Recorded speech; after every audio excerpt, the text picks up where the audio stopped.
AB পার্টির সাধারণ সম্পাদক ব্যারিস্টার ফুয়াদ, যদিও তার ব্যারিস্টারি নিয়ে সেটা অনেক ডাউট আছে, তার কথাবার্তা শুনলে মনে হয় কি জানেন, সে আমেরিকার প্রেসিডেন্ট হওয়ার চেয়ে করছে যোগ্য।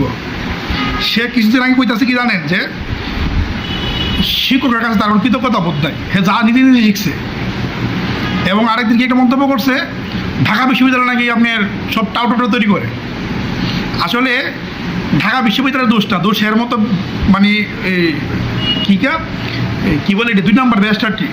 এখন আপনি ধরেন একই বিশ্ববিদ্যালয়ে পড়ে একজন হইতেছে মনে করেন দেশের নাম করা একজন চিকিৎসাবিদ, হ্যাঁ, হইতেছে অর্থনীতিবিদ, হইতেছে দেশের প্রধানমন্ত্রী, আবার একই ভার্সিটি পড়ালেখা করে কেউ হইতেছে ঘুষখোর দুর্নীতিবাজ সুর বাটফা।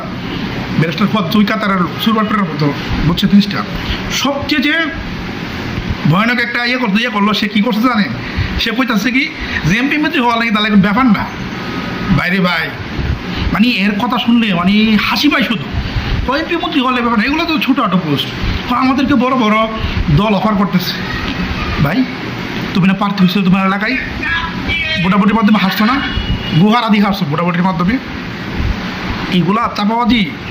মানে আপনি একটা দলের সেক্রেটারি, আপনার মুখের মানে কথার ওজন থাকা দরকার। বা ওজন থাকে কী করবেন ভাই, আপনার এক দল 2জন লোক শেষ, নানা ধরনের লোক নেই, বুঝছেন। তো এরা হয়েছে কি, যদি মানে কথা বলার স্কুল না থাকতো, এরা আমার মনে ভোগ করতে মরে গেল বলে। তো তাদের কথাবার্তায় লাগাম টানা উচিত। আর এরার যে মানে ওজনটা কিন্তু বুঝতে পারছি আমরা, তো সে তো ডিরেকশনের প্রার্থী হয়েছে, গুহার হারছে, এলাকার মানুষদের ঘুরে রয়েছে, কারণ এলাকার মানুষ চিনি এগুলো হচ্ছে বাটফার। এগুলো এলাকায় প্রার্থীতে আইছে, আর সারা খবর থাকবো ঢাকা বসে এর দালালি করে টাকা কামাইব। জনগণ খবর নেব, জনগণ এরা ভোটের মাধ্যমে সেই টাইপের প্রতিবাদ জানাইছে। সে ভালো থাকবেন।